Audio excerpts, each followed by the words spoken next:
Red Dead Redemption 2'de Wendel'in çetesinde yaşamak neden berbat bir şey, hiç düşündün mü? Sen Thomas Mercer'sın. Banka kasalarını okuyan bir mekanikçisin. 10 yıl yattığın hapisten Arthur Morgan ile birlikte çıkıyorsun. John Marston sizi karşılamaya geliyor. Dutch her zaman aile olmaktan bahseder. Ama bu ailede herkesin kullanılacağı bir gün vardır. Maceramız küçük bir kasaba kasasıyla ve sonrasında büyük tren soygunuyla devam eder. Peşinizde Pinkerton ve pay kokusu almış O'Driscoll'ler var. Ve sonunda büyük banka soygunu günü yaklaşır. Şimdi gelin son soygunun seni ve Wendel'in çetesini nasıl bitirdiğine yakından bakalım.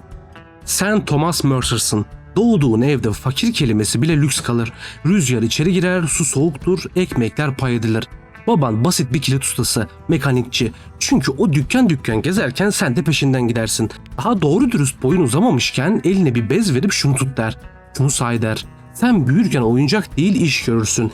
İlk başta alet çantasını taşır, vidaları ayıklarsın. Sonra baban seni dizinin dibine oturtup kasanın içindeki dili öğretir. Bu ses normal değil, bu ses normal, bu dişli kaymış, bu yay geri basmıyor.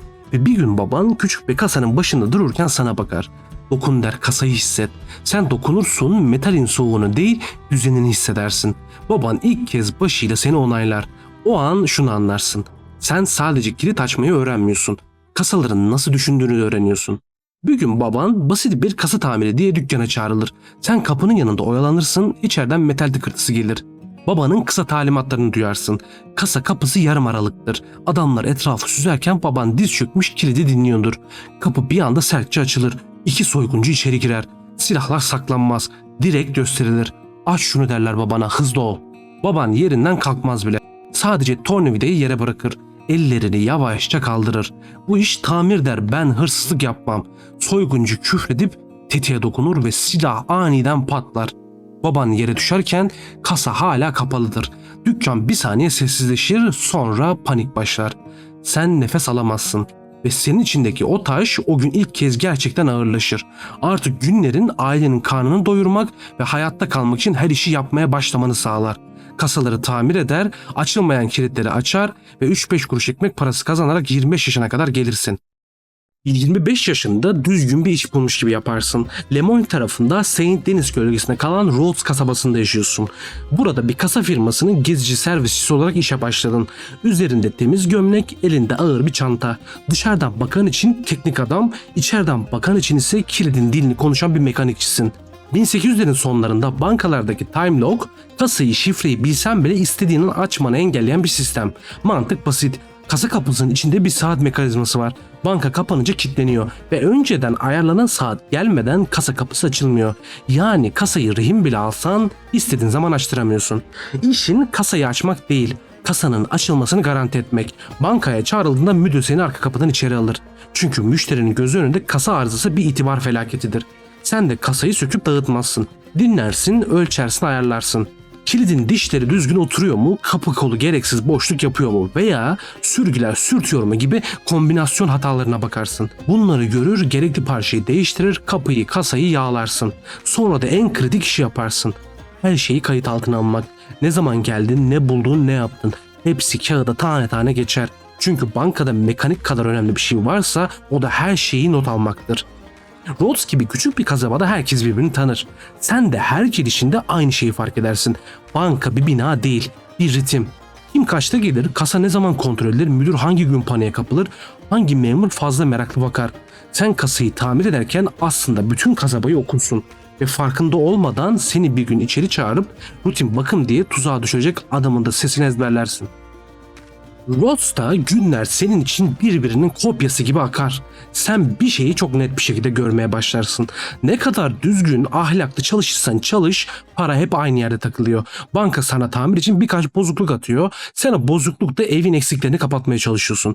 Sonra bir kadın giriyor işin içine. Bir iki kez görüyorsun, birkaç kez konuşuyorsun ve kafanda ilk kez ben de normal bir hayat kurabilir miyim düşüncesi canlanıyor. Cevap acı, kuramazsın. Çünkü bu maaşta ne annenin yükü hafifler, ne kardeşin kurtulur, ne de sen bir yüzük alıp hadi gidelim diyebilirsin. Emekle çıkamayacağın bir çukurdasın. Ve bunu kabul ettiğin an kafandaki dişler başka türlü dönmeye başlıyor. Bankadaki memurlardan biri seninle fazla yakınlaşmaya başlıyor. Seninle sohbet ediyor. Kumar borcu var, adı çıkmış, itibarı yerlerde. Hep tedirgin, hep bir aceleci. Sana bir gün bir iş yapalım diyor. Ben içeriden ayarlayacağım. Sen zaten kasayı biliyorsun. Tabii hemen atlamıyorsun. Bu bir olta olabilir. Ama aklında şu var. Bir kere, sadece bir kere büyük vurursan annenin yüzü ilk kez rahatlar ve sen belki de hayalindeki o kadına bir gün dürüstçe bakabilirsin. Rutin bakım diye çağrılıyorsun. Aslında bu senin planın bir parçası. Çantan elinde, aletlerin ortada. Bankadakiler şaşırmıyor çünkü sen zaten kasa adamısın. Hep böyle gelip gidersin. İçerideki memur fazla rahat, fazla konuşkan. Sanki bir sahneyi yönetiyor gibi. Aslında o senin suç ortağın. Sen de o an sadece tek şey düşünüyorsun. Bu işi başarırsam annem ilk kez rahat edecek. Daha toysun. Kapı bir anda kapanıyor ve ayak sesleri yaklaşırken yanındaki suç ortağı memur senden 2 adım uzaklaşıyor. Ve bir anda şerif içeri giriyor. Gözünü sana dikiyor. Thomas Mercer seni tutukluyoruz deyip yüzüne bağırıyor. Suç ortağı memur arkandan bir cümle sıkıştırıyor. Ben fark ettim hırsızlığını diyor. Sen itiraz etsen de şerif ne seni ne de onu dinliyor. Ve senin yıllarını bitirecek hata burada başlıyor. Mahkeme 10 yıl ceza veriyor sana. Senin kafanda tek bir şey var. Şimdi anneme kim bakacak? Kardeşim ne yapacak? İlk geceler uyuyamıyorsun. Sadece hesap yapıyorsun. 10 yıllık mahkumiyetinde hiç kimseye bulaşmadan ömrünü yavaş yavaş geçiriyorsun. Ama senin hapisten çıkma günün yaklaştıkça avludaki gruplar, mahkumlar yavaş yavaş sana baskı kurmaya başlıyor. Para istiyorlar, seni dövmeye çalışıyorlar. Yok deyince bir yumruğunu kaldırıyor. Yumruk daha inmeden araya bir ses giriyor. Ses giriyor, çekilin diye bağırıyor. O Arthur Morgan, Dutch'ın adamı diye herkesin çekindiği biri. Bakışı bile yetiyor. Grup hemen geri kaçıyor. Arthur sana dönüp sadece şunu söylüyor. Buralarda yalnız dolaşılmaz. Sonra günler akıyor. Avluda tur, iş bölümünde taş taşıma, yemekte aynı masa, ara sıra kart oynama. Sen son günlerini, son aylarını hapishanede arkadaşlıkla kuruyorsun. Arthur'la iyice yakınlaşıyorsunuz. Arthur'un yakında çıkacağı konuşuldukça sen de şunu anlamaya başlıyorsun. Bu adamın yanında hayatta kalabilirsin ama onun dünyasına da yaklaşmış olursun. Ve 10 yıl sonra kapılar açılır. Artık özgürsün. Sen Arthur'la birlikte dışarı adım atarsın. Kapının önünde sizi 2 kişi bekliyor. John Marston ve Micah. John'un bakışı hızlı. Seni bir kez süzer, sonra etrafına bakar. Burada kimse size hoş geldiniz demez. Önce hep risk ölçülür. Micah ise daha sakin durur, yüzünde hafif bir gülümseme var. Arthur hadi yürüyelim artık der. Tam hareketlenirken Arthur'a bir gözün ilişir. Göğsü sıkışır ve öksürmeye başlar. Bir anlık ama sert bir öksürük. John hemen fark eder, gözleri Arthur'da kalır ve ardından yavaş yavaş atlarınıza atlayıp kırsalda sürmeye başlarsınız. Hava kararmaya yakın ateşlerin, altların ve fısıltıların olduğu bir yere gelirsiniz. Herkes meşgul. Kimse tam rahat değil. Sen daha çantanı indirmeden bakışlar üstüne yapışır. Arthur seni kalabalığın içinden geçirir. Derken Dutch ortaya çıkar. Elini uzatır. Thomas Mercer aramıza hoş geldin deyip gülümser. Sıcak gibi ama biraz hesaplı. Arthur senden bahsetti der mektuplarda ve kasalar konusundaki uzmanlığını da iyi biliyorum. Sonra cümleyi tek hamlede kapatır. Burada önemli olan bugün ne işe yaradın. Arthur'un arkadan yine hafifçe öksürmesi gelir. Derken Arthur sana daha ilk gecende bir işten bahseder. İlk iş küçük. Bir kasaba kasası. Biraz nakit, birkaç defter ama amaç para değil. Amaç senin panikle dağılıp dağılmadığını görmek. İş ters gider, bir bekçi ses duyar gibi olur. John refleksle seni duvara çekip kıpırdama der. Arthur gözleriyle sakin işaretini verir. Birkaç saniye sonra tehlike geçer. Hemen çıkarsınız. John nefesini bırakır artık. Arthur durumu başıyla onaylar. Bekçinin gitmesiyle birlikte soygun tamamlanır ve kasadan az da olsa para çalarsınız. Gece çökerken sen parayı saymazsın. Hemen bir zarf yapıp kardeşine gönderirsin. Sen içerideyken artık kardeşin büyümüş, çalışmış, annene de bakabildiği kadar bakmış. Sen ilk mektubunda özür yazmazsın. Çünkü o kelime boğazına takılıp kalır. Sadece para koyarsın ve bir cümle. Dayanın. Ama bu yetmez. Bunu ikiniz de bilirsiniz. Ama ilk kez annenin eline bir ekmek geçecekse bu çete sayesindedir. İşte berbat olan da budur. Sen ekibi ısındıkça işler de büyür. Bu sefer hedef kasaba kasası değil. Yoldaki bir yük arabası. Arthur planı kısa tutar. John direksiyonda. Vur kaç gibi başlar ilk başta. Ta ki uzaktan gelen at seslerini duyana kadar. O Driscoll Boys çetesi Colm'un adamları pay kokusunu almıştır bir kere. Senin adını bilmezler. Ama kasa adamı mekanikçi lafı yavaş yavaş yayılmaya başlamış. Hemen kurşunlar patlar. Arthur seni siperden sipere iter. John başıyla işaret eder. Çıkalım ve uzaklaşalım. Kaçarsınız ama artık peşinizde sadece kanun yok. Rakip bir çete var. Üstelik o çeteden birkaç kişiyi de haklamayı başardınız. Kaçışın ortasında Arthur yine öksürür. Artık bunu düşünmeye başlarsın. Bir gün kasabada yeni bir doktorun konuşmasına kulak misafiri olursun. Tüberkülozun geçmediğinde ama yavaşladığından bahseder. Sen Arthur'a bundan bahsedersin. Elinden geleni yaparsın onun için ve biraz destek olursun. Birkaç iş sonra Arthur nefesini biraz daha toparlar. Öksürük hala vardır ama artık her adımda onu sıkıştırmaz. Arthur böyle bir yardımı unutmayacağını söyler. Çünkü bu çetede teşekkür altından her zaman daha değerlidir. Arthur'un iyileşmesiyle birlikte ekip artık daha büyük bir hedefi gözüne kestirir. Tren soygunu her zaman büyük iş demektir. Kasalar, altınlar veya para edecek tonlarca mal. Yavaş yavaş gelen trenin tıngırtısı duyulmaya başlanır. Ardından ekip saldırmaya hazırdır. Vagonun kapısı açılır açılmaz içerisi kaynar. Bağırış, metal sesi, ayak sesleri. Sandıklar var, bağış paraları var, evraklar var. Ama en değerlisi zaman. Arthur sürekli kısa komutlar verir. Hızlı toplayalım ve çıkalım. John dışarıyı kontrol eder. Sen içeride ritmi tutarsın. Çünkü bu işte bir saniye gecikmek yıllarca kaçmak demek. Tren nihayet durduğunda sadece Şerif'in atları yoktur artık. Uzaktan gelen o daha soğuk, daha düzenli bakışı hissedersin. Dedektif kokusu bu. Ve sen şunu fark ediyorsun. Bu işin bedeli artık gitgide büyüyor. Artık peşinize düşenler yakalamak için değil, sizi bitirmek için geliyor. Bir kasaba kenarında siyah paltolu iki adam görürsün. Andrew Milton ve Edgar Ross. Yani bunlar Pinkerton'lar. Onların bakışı Şerif bakışı değildir. Onlar seni yakalamaya değil bitirmeye gelir. Arthur bunu hisseder. Çember daralıyor der. Sen daha da daralacak diye düşünürsün. Çünkü tren sesi tüm dünyaya buradayız diye artık bağırmıştır. Ve Pinkerton'lar bağıran herkesin sesini kesmesiyle ünlüdür. Arthur'la at üstünde konuşursun. Konuşma dediğim 2 cümlelik nefes arası. Aileni kurtarmaya yetiyor mu diye sorar bu çaldıklarımız. Sen hayır dersin. O da kendi nefesini tutar. Ben de aslında birini kurtarmaya çalışıyorum der. Micah araya girer, her şeyi alaya çevirir. İnsanı küçültür. Dutch ise uzaktan konuşarak bir iş daha. Sonra hepimiz kaybolacağız. Ve herkes aslında şunu iyi bilir. Kaybolmak sadece daha büyük bir hedef seçmektir. Sen hapishanede 10 yıl kaldın. Travmayı, ihaneti ve satılmayı çok iyi biliyorsun. O yüzden sayılar kadar insanı da okuma konusunda uzmansın. Micah'nın bazı şeyleri fazla erken bildiğini fark ediyorsun. Pinkerton'ların bazı yerlere fazla doğru zamanda gelmesini garip buluyorsun. Arthur'la kısa bir bakış yetiyor ve aranızda konuşup bir tuzak kurmaya karar veriyorsunuz. Micah'ya planın sahte bir parçasını sızdırıyorsunuz. Küçük bir bilgi, yanlış bir yön, cazip bir ayrıntı.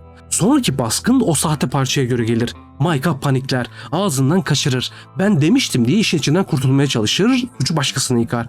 Ve sen o an bu adamın en sonunda herkes satacağından emin olursun. Sonra aynı nefeste suçu Arthur'a atar. O an Dutch'ın bile yüzü donar. Micah aile dediği şeyi bir saniyede pazarlık masasına koymuştur.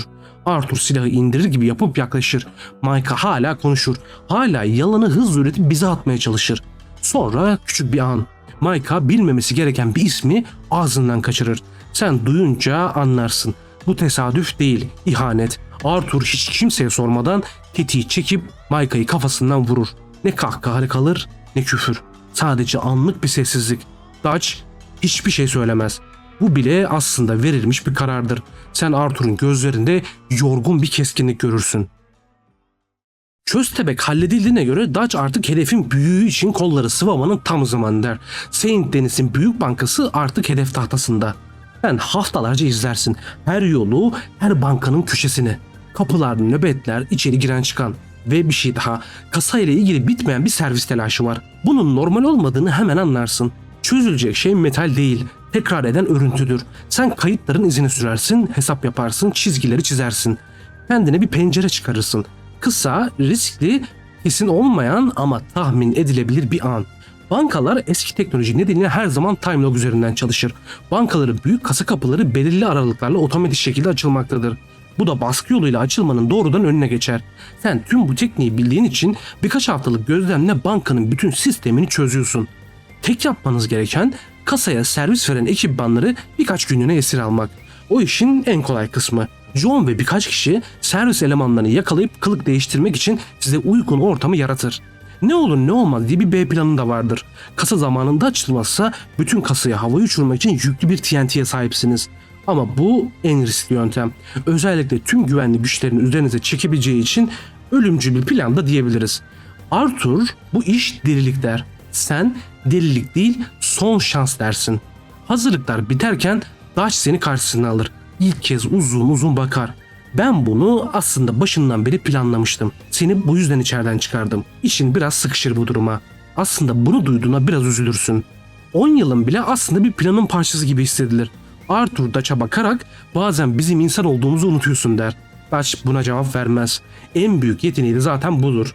İnsanlara anlam yükler, sonra o anlamın bir fiyatını çıkarır. Ve artık herkesin beklediği o büyük gün gelir. İçeridesiniz. Dışarıda şehir var. Senin kafanda sadece saniyeler. Kasanın kapısı açılmalı ama açılmaz. Zaman gitgide uzar. Her uzayan an dışarıdaki sesi büyütür. O Driscoll'ler pay kokusunu alıp çevreye çökmeye başlamıştır bile.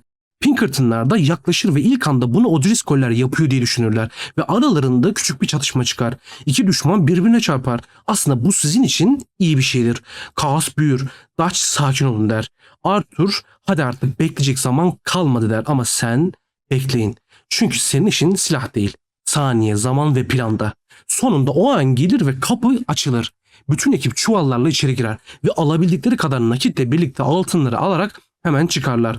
İçeride bağırışlar vardır. Dışarıda kurşunlar birbirinin üzerinden seker. Siz hemen paketlersiniz, toplarsınız, yüklersiniz. Bu bir kolay zafer değil. Bu fırtınanın bir de içinden geçmek gerekiyor. Dutch'in yüzü ilk kez gerçekten gerilir. Çünkü kontrol elden kaymak üzeredir. Arthur seni iterek çıkarır. Hadi der artık vakit kalmadı. Hemen koşarsınız. Para ağırdır, altın daha ağır. Siz şehirden çıkarken adeta arkanızda bir yangın vardır. O Driscoll kurşunu Pinkerton kurşununa karışır. Tam kaçışta bir acı saplanır ve karnını tutarsın. Ama duramazsınız. Çünkü durursanız herkesin yakalanma ihtimali var. Sen hiç kimseye söylemezsin. Kimse de fark etmez. Atınıza binip uzaklaşırsınız. Nefesin kısalır ama yüzünü hiç bozmazsın. Çünkü bu ekip hızlı giderse yaşayacak.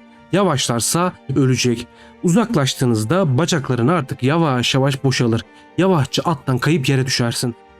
Arthur seni görüp hemen geri döner. Yarana bakar, yüzü kararır. Seni bir tepeye doğru omuzundan tutarak taşır. Güneş doğmak üzeredir. Bitti mi artık dersin zar zor nefes alarak. Arthur bitti der ama sesi emin değildir. Sen nefes aralarında konuşursun. Payımı kardeşime götür. Anneme sakın söyleme ne olduğunu. Başka kimseye güvenmiyorum. Sadece sana güveniyorum dersin. Arthur istemeyerek sana karşı çıkar. Biraz daha dayanmanı ve izini kaybettireceklerini söyler. Sen başını istemeyerek de olsa yana sallarsın. Benim hikayem burada bitti. Ardından TNT'leri göstererek burada bırak dersin ona. Arthur duraksar ve teklifi kabul etmez. Ona dönüp sen benim kardeşim gibi oldun Arthur. Sevdiğin kadınla git ve arkana bile bakma dersin. Ben bunu yapamadım ama sen yap kardeşim. Arthur istemeyerek de olsa uzaktan gelen silah ve at seslerini duyunca sana TNT'leri verir ve senin kolyeni kardeşine vermek için alarak oradan uzaklaşır. Soygunun üzerinden haftalar geçer. Arthur, Dutch, John ve diğer ekip üyeleri izini kaybettirip tekrardan bir araya gelirler. Arthur sözünü tutmak için soygundan senin payına düşen parayı ailene gönderir. Dutch biraz da benim payımdan al diyerek kendi çapında üzüntüsünü gösterir. Arthur Dutch'a döner, gözleri geç kaldın der gibi. Dutch başını eğer bir saniyeliğine gerçekten üzgün gibidir. Aradan yıllar geçer ve iki atın nal sesi duyulur. Senin öldüğün yerde yapılan küçük bir mezarın önünde attan inerler. John ve Arthur senin mezarının önünde bir süre bekler. Gitmeden önce Arthur şapkasını çıkarır ve senin taş mezarının üstüne koyar. Bizim hikayemiz burada biter. Arthur ve John'un sonunu görmeyiz. Sadece uzaktan bir öksürük duyulur. Sonrası rüzgar. Dutch ise kayıplara karışmıştır. Banka artık soyulmuştur. Herkes kazanmış gibi görünür. Ama senin hikayen tek bir gerçeği bırakır bize. Vander Lynch çetesinde kardeşlik, mücadele ve elbette büyük para demektir. Fakat bedeli her zaman ilk önce senden başlar. Ve sen bu sonun içerisine kendi ailen için bile bile girdin. Hikayeyi beğendiyseniz kanalımı büyütmem için beğeni ve yorum atarsanız çok sevinirim. Tabi bir de abone olursanız beni çok mutlu edersiniz. Diğer videolarda görüşmek üzere.